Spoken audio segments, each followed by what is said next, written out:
Assalamualaikum Cik. Jadi nama saya Nazrul. Saya tahun 1 Doktor Perubatan. Boleh saya tahu nama Encik dengan tarikh lahir? Nama saya Muhammad Firdaus. Tarikh lahir saya 26 hari bulan 9 2005. Okey, baiklah.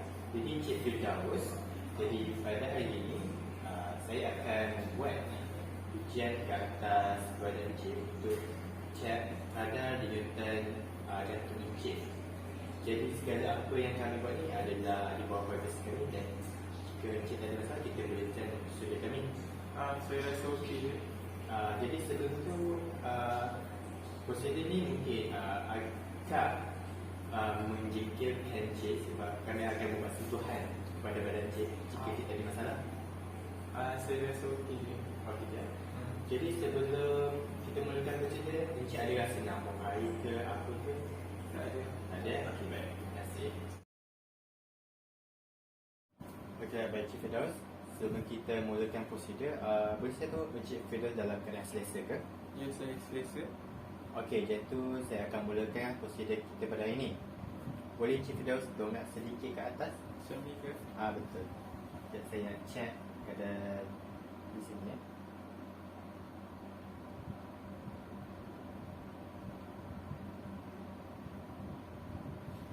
Okey, baiklah. Saya teruskan pula dengan cek guna sesuatu Encik.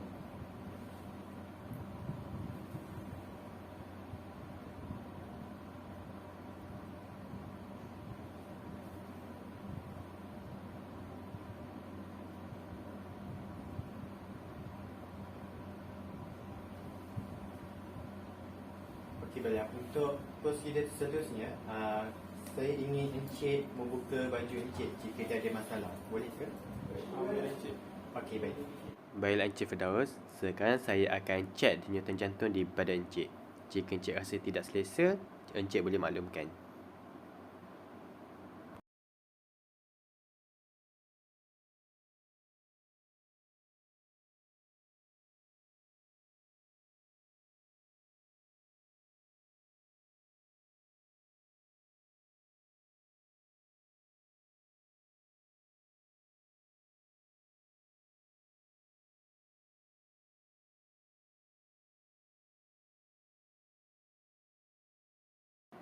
Baiklah, saya kira denyutan jantung Encik semua normal.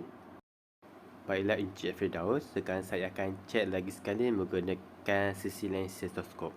Kalau Encik rasa tidak selesa, boleh maklumkan pada saya, okey?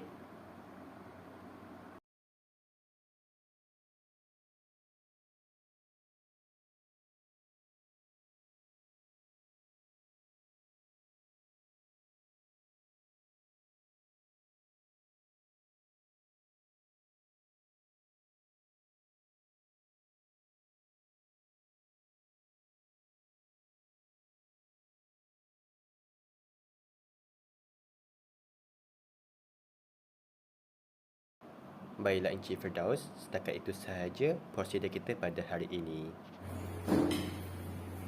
Okey, baiklah Encik Firdaus, daripada prosedur yang kita jalankan tadi, saya dapati semuanya adalah normal. Di mana saya dengar kadar denyutan jantung Encik pun normal. Saya dah semuanya normal, tak ada bunyi pun saya rasa cukup normal, tak ada apa-apa yang tak normal. Jadi saya rasa setakat itu sajalah kita punya prosedur pada hari ini. Terima kasih. Okey, terima kasih. Baiklah, keputusan ujian hari ini ke atas Encik Firdaus 21 tahun adalah normal di mana dual gradient and non-normal.